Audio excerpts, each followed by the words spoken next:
Sambil nunggu yang lainnya, kita mulai sekarang.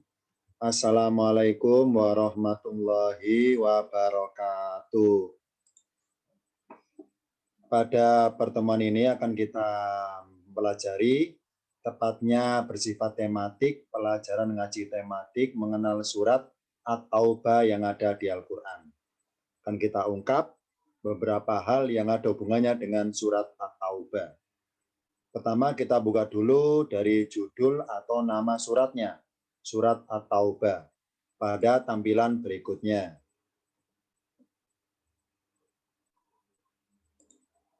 Surat At-Taubati atau surat At-Taubah dinamakan surat At-Taubah karena bermaksud kepada ayat At-Taubah ayat 117. Yakni ayatnya bermaksud pernyataan Allah bahwa Allah menerima taubat atas Nabi Muhammad SAW serta para muhajirin dan ansor ketika dalam peperangan Tabuk, yakni perang di saat-saat sulit. Jadi surat At-Taubah dinamakan At-Taubah karena di dalam suratnya bermaksud kepada ayat 117. yakni pernyataan Allah bahwa Allah menerima taubat atas Nabi Muhammad SAW serta para muhajirin dan ansor ketika mereka bersama Rasul dalam peperangan Tabuk, yakni perang di saat-saat sulit. Sekarang kita buka dulu yang surat At-Taubah 117. Ayatnya berawalan lafadznya laqad taba. Ini dalnya langsung masuk huruf ta. Laqad taballahu, saya baca arti per kalimatnya. Laqad sungguh benar-benar taballahu, Allah menerima taubat. Ala nabi atas nabi wal muhajirina dan orang-orang muhajirin wal ansori dan orang-orang ansor aladina yang ittabauhu mereka mengikutinya, mengikuti Rasul fi sa'atil usra di saat sulit, yakni dalam kurung pada peristiwa perang Tabuk. Min ba'dima dari sesudah apa yang kado maka ada yang hampir saja, yakni yazigu condong atau berpaling kulubu hati-hatinya farikun minhum segolongan dari mereka. Summa kemudian taba dia, yakni Allah menerima taubat alaihim atas mereka. Innau sungguhnya dia bihim raufun maha penyantun lagi maha penyayang bihim dengan mereka atau terhadap mereka. Di sini ada garis merah berbunyi laqad taballahu. Sungguh benar-benar Allah telah menerima taubat atas Nabi dan atas orang-orang muhajirin dan atas orang-orang ansor. Sedangkan warna biru ada kata sa'atil usra. Ini adalah julukan atau sebutan untuk peristiwa perang. Ini secara bahasa sa'atil usra, saat sulit atau detik dalam kesulitan. Ini pengertian sa'atil usra, julukan nama untuk perang Tabuk. Sekarang kita buka dulu profilnya perang Tabuk pada tampilan berikutnya. Surat At-Taubah turunnya kapan? Jadi turunnya pada bulan Rajab. Tahun berapa? Tahun 9 Hijriah. Nah, turunnya ada peristiwa apa? Turunnya berkenaan dengan peristiwa perang Tabuk. Secara bahasa Tabuku, Tabuk. Tabuk adalah suatu wilayah atau lokasi daerah. Nanti saya buka buat tanya nanti. Juga perang di saat-saat sulit karena cuacanya sangat panas dan minimnya logistik di perang Tabuk, perbekalannya perang itu minim. Minim logistiknya, minim senjata perangnya, minim alat transportasinya, serba minim di perang Tabuk itu. Kita buka catatan berikutnya. Perang Tabuk dalam sejarah Islam adalah perang melawan bangsa Romawi Timur yang dipimpin oleh Raja Heraklius dan sekutunya dengan pasukannya totalnya sekitar 100.000. Nah, perang Tabuk termasuk perang yang serba paling dalam Islam. Jadi perang yang paling adalah dalam Islam adalah perang Tabuk. Paling apanya? Kita buka catatan spesifik tentang profilnya perang Tabuk, dikatakan perang serba paling. Yang pertama adalah Perang Tabuk adalah perang paling terakhir perangnya. Yani kapan terakhirnya itu? Tahun ke-9 Hijriah, karena pada tahun ke-10 tidak ada perang lagi. Jadi perang Tabuk adalah jadwalnya paling terakhir. Paling terakhir karena ketika tahun ke-10 Rasul meninggal. Nah, antara Tabuk dan Rasul meninggal tidak ada jadwal perang lagi. Berikutnya, paling apanya? Paling jauh lokasinya. Dari Yasrib, dari Madinah sekitar 700 km. Berarti sekitar dari mana ke mana ya kalau di Pulau Jawa itu? Mungkin dari Surabaya ke Jakarta mungkin ya. Jadi paling jauh lokasinya. Ya, ini sekitar kurang lebih 700 km dari Yasrib atau Madinah. Yang ketiga adalah paling apanya? Paling lama. Paling lama ninggalkan Yasrib, yakni selama 30 hari. Jadi Rasul para sahabat itu paling lama perang ninggalin negerinya, ninggalin Madinah, itu perang Tabuk karena selama 30 hari. 30 hari ninggalin Madinah. Karena jauhnya, jarak tempuhnya, dan juga lokasinya, maka memakan waktu lama. PP ya, pulang pergi 30 hari beserta nginep di Tabuknya itu. Di Tabuknya nginep 10 hari. Ya. Nah, dari ninggalin Madinah menuju lokasi itu 10 harian. Kemudian pulangnya 10 harian. Nah, tinggal di sana 10 hari. Totalnya 30 hari. Jadi perjalanan berangkatnya 10 hari, pulangnya 10 hari. Nah, tinggal di sana 10 hari. Maka total ada 30 hari. Berikutnya paling apanya perang Tabuk? Paling panas cuacanya. Karena kebetulan sangat, kenapa panas? Karena memang dalam musim panas, ya musim kemarau panjang panas. Makanya sangat kehausan. Sampai-sampai pasukan Rasul ketika yang bawa onta, itu ontanya banyak disembelih untuk diminum airnya. Karena onta itu dalam kantung-kantung tubuhnya penuh air. Jadi ketika mereka kanan kiri nggak ada air, kehausan, maka banyak onta disembelih untuk diminum airnya. Jadi bisa dibayangkan ya, onta dipakai alat kendaraan perang dan juga dipakai untuk stok air dalam perjalanan itu. Berikutnya paling apanya perang Tabuk? Paling sedikit perbekalannya. Apa buktinya? Dalam transportasi, satu ekor onta dikendarai 18 orang secara bergantian. Bisa dibayangkan ini ya. Jadi satu ekor onta gantian naik. Nah, Rasul bagi satu ekor untuk 18 orang. Karena minimnya onta dipakai perang. Ya. Ini satu ekor onta untuk 18 orang secara bergantian. Jadi perjalanan jauh ini. Jadi satu onta nggak bisa dinaiki longsoran, hanya bergantian saja. Ini paling sedikit perbekalan logistik makanan maupun kendaraan perang berupa kuda ataupun onta. Minim. Berikutnya paling apanya perang Tabuk? Paling banyak pasukan Rasul. Ini berapa totalnya? 70.000. Bayangkan ya, musuh pasukannya 100.000. Rasul hanya 70.000. Bisa dibayangkan. Rasul ini sudah paling banyak ini dalam sejarah Islam. Paling banyak 70.000. Nah, ternyata musuh 100.000. Karena berkoalisi musuhnya, bersekutu. Nah, sedangkan dari 70.000, tapi di dalam yang banyak itu ternyata paling banyak pula yang lemah imannya karena hampir pudar keikhlasannya, putus asa karena begitu jauhnya, begitu panasnya cuacanya, begitu sedikitnya logistiknya untuk berperang di saat serba sulit tersebut. Apalagi terdengar musuh jumlahnya lebih banyak daripada orang Islam. Musuh jumlahnya 100.000. Sedangkan Rasul hanya 70.000. Bisa dibayangkan ini. Kalau pasukan Rasul imannya nggak kuat, mentalnya nggak kuat, maka pasti down, pasti putus asa, akan pulang ke Madinah, nggak mau melanjutkan ke arah Tabuk lagi. Berikutnya paling apanya? Paling minim korbannya. Loh, kenapa minim? Bahkan nihil. Kenapa nihil? Karena akhirnya tidak terjadi peperangan alias batal. Kenapa batal? Sebab pihak musuh menarik diri untuk mundur dari Tabuk sebelum kedatangan Rasul Muhammad beserta pasukan Islam. Jadi mereka merasa ketakutan karena mereka kenal bahwa Rasul dan pasukannya terkenal berani matinya itu. Jadi mereka jumlahnya 100.000, tapi mental perangnya kalah dengan Islam yang cuma 70.000. Jadi pada akhir kisahnya perang Tabuk tidak terjadi peperangan, makanya nihil. Nah, nihil.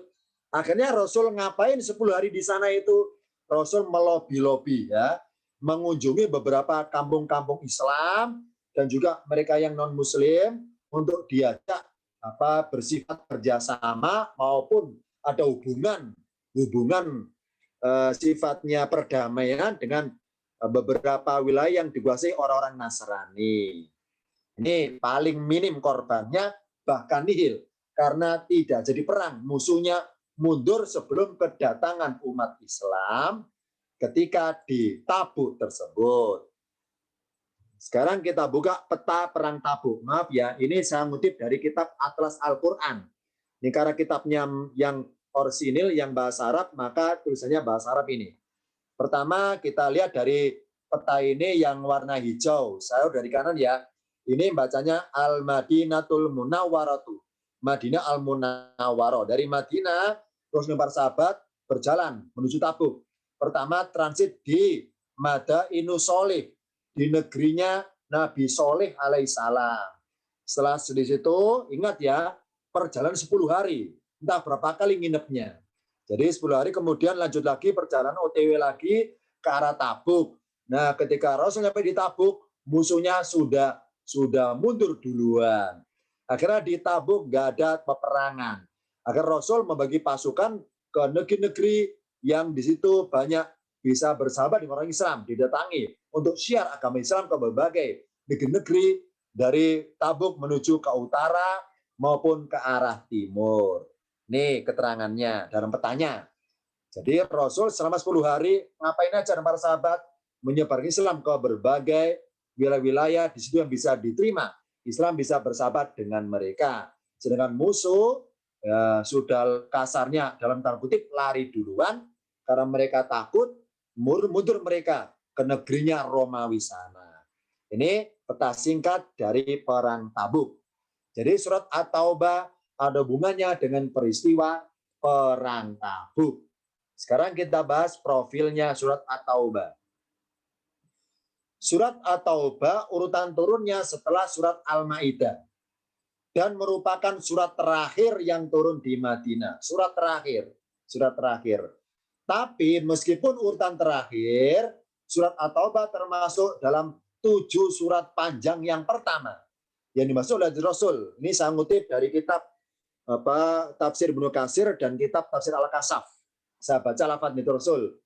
Utitu sab'ati wala makanat Taurati, wa utitul mi'ina makanal Injili, wa utitul mathani makanaz Zaburi, wa fuddiltu bil mufassali. Ini sekarang saya buka terjemahan dari hadis Rasul mengenai 7 surat panjang yang pertama dinamakan Sab'at Tiwal, 7 surat panjang. Jadi kata Rasul, utitu aku diberi Sab'at Tiwala 7 surat panjang, makana Taurati sebagai ganti tempatnya Taurat. Wa utitu dan aku diberi Al-Mi'ina, yakni Al-Mi'in sebagai ganti Injil. Makana Injil. Wa utitu dan aku diberi Al-Mathani, diberi Al-Mathani sebagai ganti tempatnya Zabur.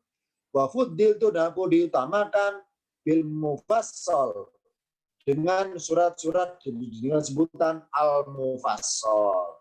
Sekarang kita buka surat apa saja 7 yang bersurat panjang itu pada tar nama surat beserta awalan dan akhiran jumlah ayatnya. Surat ke-1 Al-Fatihah awalannya Bismillah, ayatnya 7 ayat maksudnya. Surat kedua Al-Baqarah awalan Bismillahirrahmanirrahim, ayatnya 26. Ketiga Ali Imran awalan Bismillah, ayatnya 200. Yang bisa 20. Kemudian keenam surat Al-An'am awalan Bismillah, ayatnya 165. Yang ketujuh Al-A'raf awalan Bismillah, ayatnya 206. Al-Anfal warna biru kenapa? Karena pendek. Bukan surat ratusan, pendek. Al-Anfal awal Bismillah ayatnya hanya 75. Sedangkan at-taubah warna merah karenanya ratusan. At-taubah awalan nggak pakai bismillah ayatnya 29. Ini contohnya 7 surat panjang. Ini apa? Surat Al-Baqarah, Ali Imran, An-Nisa, Al-Maidah, Al-An'am, Al-A'raf, dan At-Taubah. Al-Anfal yang kejepit tengah-tengah, ya karena pendek, bukan termasuk 7 surat panjang, karena ayatnya kurang dari 100. Jadi meskipun At-Taubah urutan ke-9, tapi termasuk indeksnya 7 surat panjang setelah Al-A'raf, yakni At-Taubah, karena Al-Anfal adalah ayatnya kurang dari 100. Lanjutannya, nama surat yang warna merah ya, nomor 2, 3, 4, 5, 6, 7, dan 9, termasuk Sab'at Tiwal, kata Rasul, 7 surat panjang yang pertama. Itulah hikmahnya surat At-Taubah tidak ada bismillahnya. Yang bismillah fungsinya apa? Sebagai pemisah antar ayat, pemisah antar surat. Dengan surat Al-Anfal yang jumlahnya ayatnya tidak panjang, cuma 75. Agar kedua surat itu, Al-Anfal dan Taubah, menjadi satu kesatuan, menyatu. Jadi satu rangkaian panjang dengan total 204 ayat. Jadi hikmahnya kenapa At-Taubah nggak ada pemisah bismillahnya? Karena supaya menyatu dengan Al-Anfal menjadi total 204 ayat termasuk 7 surat panjang. Ini mengenai hikmah bismillah di awal At-Taubah tidak tertulis supaya menjadi kesatuan antara Al-Anfal masuk kepada At-Taubah. Berikutnya, karena Rasul dan para sahabat selama 30 hari ninggalin Madinah, ingat bahwa dalam sejarah dicatat Rasul dan para sahabat semuanya ikut perang. Jadi secara kasarnya seluruh pengurus Masjid Nabawi, seluruh Masjid Rasul, termasuk yang bagian adzan, termasuk bagian urusan ibaratnya itu pemerintah Rasul di Madinah, semuanya ikut perang, semuanya. Akhirnya apa? Akhirnya pelaksanaan sholat yang sifatnya harian atau fardu, Rasul alokasikan kepada di namanya Masjid Quba. Jadi di Masjid Nabawi selama 30 hari tidak ada pelaksanaan sholat, tidak ada. Makanya banyak orang Yahudi dirikan masjid untuk menampung orang Islam yang nggak ikut perang. Mereka di Madinah, silakan sholat tempat kami bangun masjid untuk kalian. Jadi orang Yahudi banyak bangun masjid dengan modus ya ini apa? Menampung orang Islam di Madinah. Karena di Madinah, di Masjid Nabawi nggak ada peran sholat. Kalau pengen sholat fardu hanya di Masjid Quba. Nah, Quba itu pinggiran Madinah letaknya, jauh dari Yasrib. Quba, Jordan. Maka mereka yang merasa kejauhan ke Yasrib, maka banyak orang Islam sholat di masjid-masjid Yahudi. Jadi imamnya orang Yahudi, yang memberikan ceramah tausiah orang juga. Jadi ada pendangkalan akidah. Mereka punya misi untuk memecah belah orang Islam di Madinah. Mumpung Rasul Muhammad tidak ada.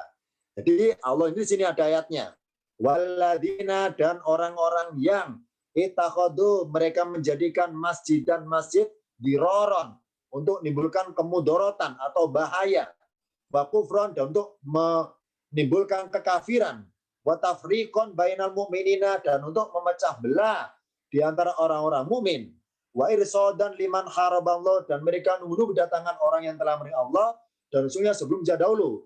Jadi mereka punya keyakinan bahwa perang Tabuk Muhammad pasti kalah. Kenapa? Bangsa Romawi terkenal jaya, pasukannya banyak. Jadi mereka nunggu hasil peperangan dengan bermuatan info kalah di Islam, supaya kalah, maka mereka akan langsung membuat pemurtatan besar-besaran orang Islam di Madinah. Ini mereka. Jadi mereka bangun masjid dengan tujuan menampung orang Islam selama 30 hari. Nggak bisa sholat fardu berjamaah, bisa sholat di masjidnya orang Yahudi. Yang kedua, mereka juga nunggu kabar dari hasil peperangannya itu. Dengan harapan semua pihak Romawi menang. Karena berkoalisi dengan menang. Jadi mereka nunggu datangan orang yang telah menerima Allah dan Rasulnya sejak dahulu. Ini Allah sindir, dia At-Taubah 107. Berikutnya, Wala yahlifunna in aradna illal husna. Dan sungguh mereka benar-benar bersumpah in aradna illal husna. Tidaklah kami membangun masjid ini untuk kemudorotan, tidaklah. Tapi justru untuk husna, untuk kebaikan. Jadi mereka berusaha ngolah kata-kata supaya orang Islam di Madinah itu merasa percaya bahwa mereka orang Yahudi punya niat baik membangun masjid, ngasih fasilitas untuk orang Islam berjamaah. Daripada ke Masjid Kuba kejauhan, lebih baik ke masjid mereka saja. Ini jadi mereka berkata bahwa ini husna, bukan kemudaratan. Padahal Allah yazhadu, mempersaksikan sungguhnya mereka adalah lakadibuna. Sungguh mereka orang-orang yang pendusta dalam sumpahnya itu. La takum fihi abadan. Hai Muhammad, ini setelah pulang dari perang ini, hai Muhammad, la takum, janganlah kamu berdiri dengan sholat di dalamnya abadan, selamanya. Jadi ketika kita baca ayat ini lebih abdolnya baca nyambung. Kenapa? Karena kata la takum fi abadan satu rangkaian dengan lakadibuna. Innahum lakadibuna la takum fi abadan. Jadi berdiri dapat abadan karena satu paket dengan lakadibuna. Ini salah satu peristiwa yang akibat dari perang Tabuk. Ya, apa akibatnya? Banyak orang Islam di Madinah tidak ada tempat untuk sholat. Kalau ke Kuba kejauhan, maka orang Yahudi ngasih fasilitas bangun masjid dengan misi pengen pemurtatan maupun pendangkalan akidah. Berikutnya, la masjidun usisa ala taqwa. La masjidun, sungguh masjid dalam kurung ini tanwin, suatu masjid usisa yang didirikan atas dasar takwa. Min awali yaumin, dari hari pertama adalah ahakku, lebih berhak atau lebih patut antakumafi, kamu berdiri dalamnya. Ini apa? Masjid Kuba. Secara bahasa Kuba itu bukan masjid. Kuba adalah nama desa, nama wilayah. Sedangkan masjidnya namanya Masjid Takwa. Jadi ada keliru ya. Jadi orang bilang Masjid Kuba, bukan Masjid Takwa, tapi di desa Kuba. Di wilayah Kuba orang bilang namanya Masjid Kuba. Dalam plakat namanya Masjid Takwa. Lanjutannya, fihi, ada fi 2 kali. Pernah kita bahas dalam kajian tematik. Fihi 2 kali. Antakuma fihi, berhenti. Fihi rijalun. Di dalam Masjid Kuba banyak laki-laki yuhibbuna, mereka menyukai an yatatoharu untuk mensucikan diri. Wallahu yuhibbun, Allah menyukai al-mutahhirina, orang-orang yang mensucikan diri. Jadi Allah kasih alternatif. Jadi wahai orang Islam, jika kalian pengen sholat selama 30 hari ditinggal perang Tabuk, pilihlah yang di Masjid Kuba ya, di Masjid Takwa daripada di masjidnya orang-orang Yahudi itu. Ini kenapa? Karena murni dari awal masih aman masjidnya, masih aman dari upaya dan akidah dari orang-orang Yahudi tersebut. Ini beberapa peristiwa singkat yang berkaitan dengan surat At-Taubah dan juga perang Tabuk. Demikian singkat dari saya tentang kenal surat At-Taubah yang ada peristiwa terhadap perang Tabuk dan juga akibat ada perang Tabuk di Madinah, bermunculan banyak masjid untuk menampung Islam yang tidak bisa mendatangi Masjid Kuba karena jauh dari Yasrib. Dari singkat kajian hari ini tentang surat At-Taubah dan perang Tabuk, barangkali ada yang tanyakan, silakan. Nah, hari ini tentang surat Taubah. Tanya Ustaz. Oh, boleh, silakan. Dari mana ini? Dari siapa? Dari Agus. Ya, Supiono, Kasih. Terima kasih, silakan. Saat itu surat At-Taubah itu kan nggak ada bismillahnya. Iya. Kalau mau baca surat Taubah itu pengganti bismillah di sampingnya itu ya Ustaz ya, yang a'udzubillahi minan nari wa min syarril kufari wa min ghadabil jabbaril izzatu lillahi wali rasulihi walil mu'minin, itu Ustaz. Betul nggak? Ya. Nih, sebetulnya bukan masalah pengganti. Jadi salah satu fungsinya lafaz jamul adalah sebagai pembatas akhir ayat menuju ayat yang baru dari surat yang baru. Jadi akhir surat Al-Anfal tadi ya, masuk ke Taubah, maka ada penggalannya Bismillah. Kalau ada Maka ketika masih baru, boleh langsung baca ini, boleh hanya bertawud. Intinya adalah hikmahnya tidak ada bismillah sebagai isyarat bahwa al-anfal satu kayak silakan awal ayatnya hanya baca tawud boleh, kalaupun ditambah dengan yang tadi silakan. Intinya adalah tidak membaca bersamaan dari al-anfal akhir berhentinya sejenak, tidak boleh dibaca wasol. Yang lain silakan. Ya. Ada yang tanya Ustadz di chat, bagaimana hukum membaca Bismillah pada surat At-Taubah ini? Jadi tadi saya katakan bahwa balik pada daftar jumlah suratnya. Ini ya, lihat di sini layarnya. Jadi satu hikmah adanya Bismillahirrahmanirrahim adalah sebagai pertanda batasan antar surat. Akhir ayat suatu surat menunggu awal ayat pada surat yang baru. Nah, ya. Nah, dari Bismillahirrahmanirrahim yang ada di awal-awal surat itu adalah lafadznya itu lepas dari bunyi ayat dari masing-masing surat tersebut. Ya, saya ulangi. Jadi ketika kita baca Bismillah itu tidak satu paket dengan ayat berikutnya. Nah, jadi bukan suatu hal yang sifatnya dosa, karena tidak prinsip di sini hanya sebagai isyarat pembatas ya. Pembatas anak itu. Jadi bukan suatu hal yang prinsip, maksudnya kalau baca berdosa, kalau enggak berdosa, tidak prinsip. Hanya isyarat pembatas saja. Silakan, ada yang lain tanyakan tentang taubah. Ya, Pak Ustadz. Silakan. Taubah itu disebut juga. Nah, al-mi'in maksudnya adalah alat yang ratusan. Al-masani alat ayat yang mirip-mirip. Mirip lafadznya. Kalau al-mufassal alat yang pendek-pendek.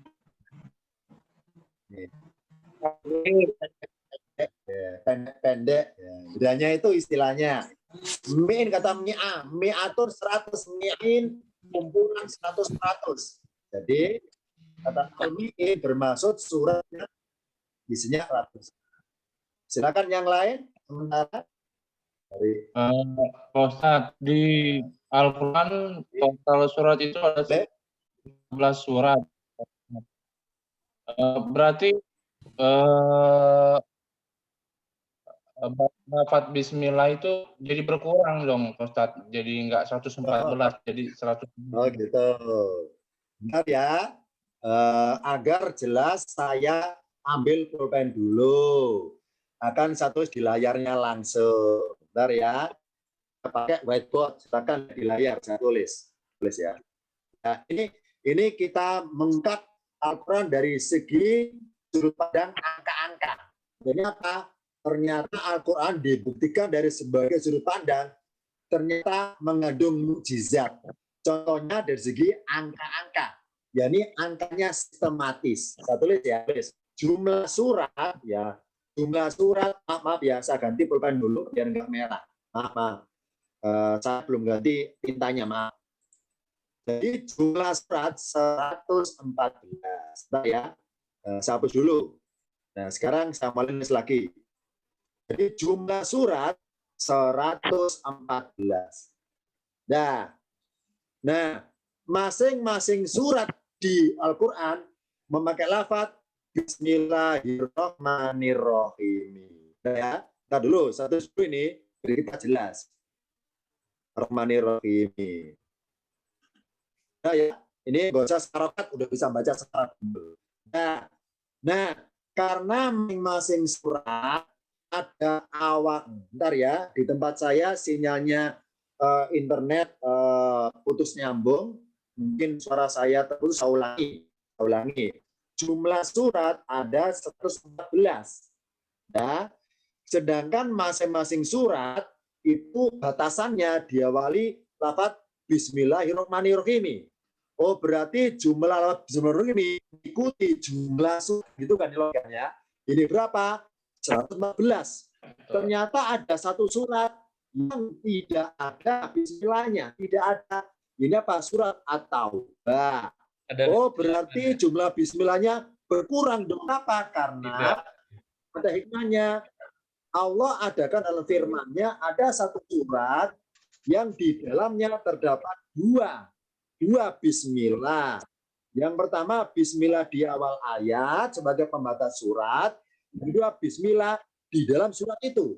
Namanya surat An-Namal. An-Namal ya, surat An-Namal. Surat An-Namal, surat semut ya. Ini bunyinya. Surat adegan, yakni suratnya Nabi Sulaiman yang dikirim ke Ratu Balkis, berbunyi Inau min Sulaimana Inau Bismillahirrahmanirrahim. Bentar ya. Kita duluan ya. Jadi berarti apa? Bismillahirrahmanirrahim tetap jumlahnya 114. Sudah ya. Dan terakhir ini. Nah, kita kaji. Bismillahirrahmanirrahim jumlah hurufnya ba sin mim 3. Lam ha alif lam ha 4. Ar-Rahmani alif lam ra ha mim nun 6. Ar-Rahimi alif lam ra ha ya mim 6. Ini diteliti lagi secara detail jumlah Bismillahirrahmanirrahim 100, jadi surat An-Nahl. Jadi hikmahnya jatahnya Bismillah untuk At-Taubah ada di surat An-Nahl. Itu hikmah yang pertama. Yang kedua, sekarang angka-angka. Jumlah Bismillahirrahmanirrahim 114 surat. Ternyata Bismillahirrahmanirrahim jumlah hurufnya 3 ditambah 4 ditambah 6 tambah 6. Jumlahnya ada 19. Ya. Nah, ternyata jumlah lafaz Bismillahirrahmanirrahim dibagi dengan jumlah huruf dalam Bismillah itu hasilnya adalah pas, tidak sisa. Tidak sisa alias pas, tidak ganjil alias pas. Dibagi 19. Nah, sekarang lafaz Allahi. Lafaz Allahi di Al-Quran jumlahnya 2698. Lafaz Allah di Al-Quran. Ternyata lafaz Allah di Al-Quran kalau dibagi dengan jumlah huruf dan bismillah 19 hasilnya adalah pas, tidak sisa. Pas, tidak sisa. Ar-Rahmani di Al-Quran totalnya ada 57. 57 di Al-Quran. Ternyata 57 kali Ar-Rahmani dibagi dengan angka 19 tidak sisa alias pas. Ar-Rahimi jumlahnya ada 95 di Al-Quran. Ternyata 95 Ar-Rahimi dibagi dengan jumlah huruf bismillah 19 hasilnya pas, tidak ganjil.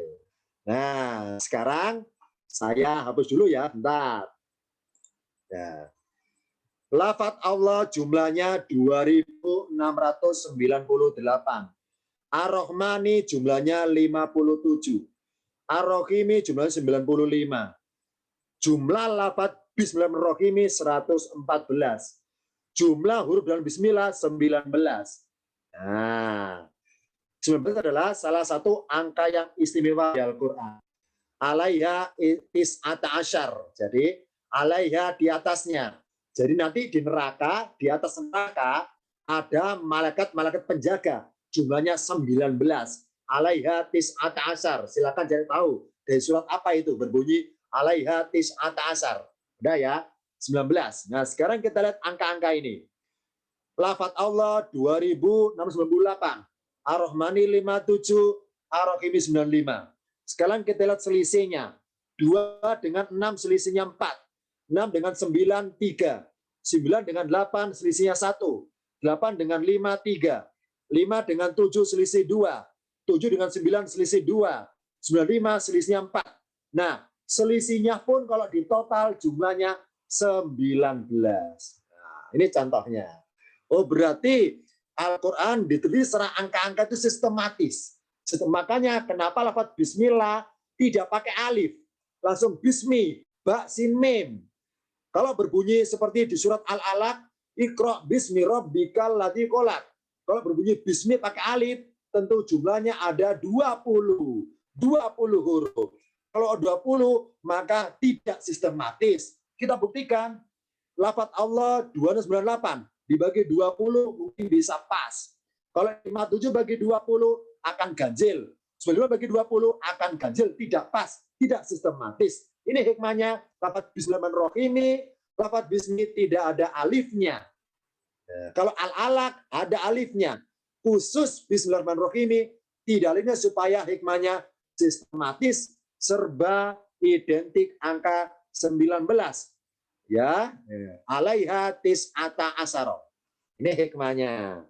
Jadi jumlah bismillah tidak berkurang meskipun atau bang ada bismillahnya. Kenapa?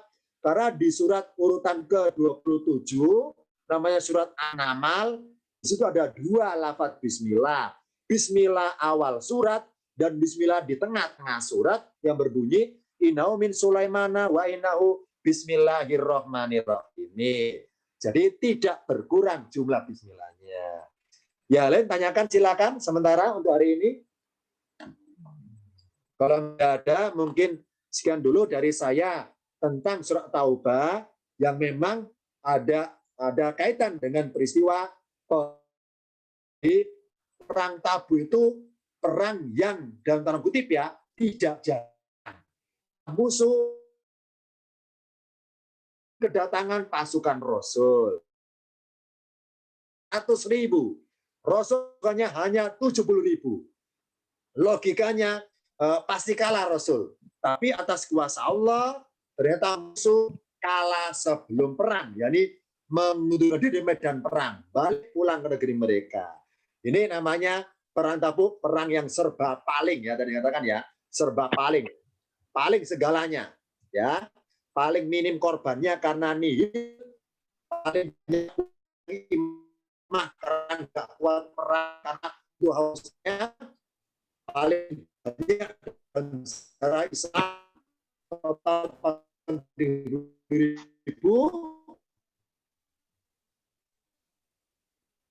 Silakan boleh terakhir tanya. Ya, Pak Ustadz. Ada yang tanya boleh bertanya di grupnya masing-masing aja ya karena aman suaranya putus. Dulu sebentar hari ini nanti saya berlanjut ya, grupnya masing-masing saja. Terima kasih ada di sini dalam kajian tematik mengenal dalam lagi tentang surat At-Taubah.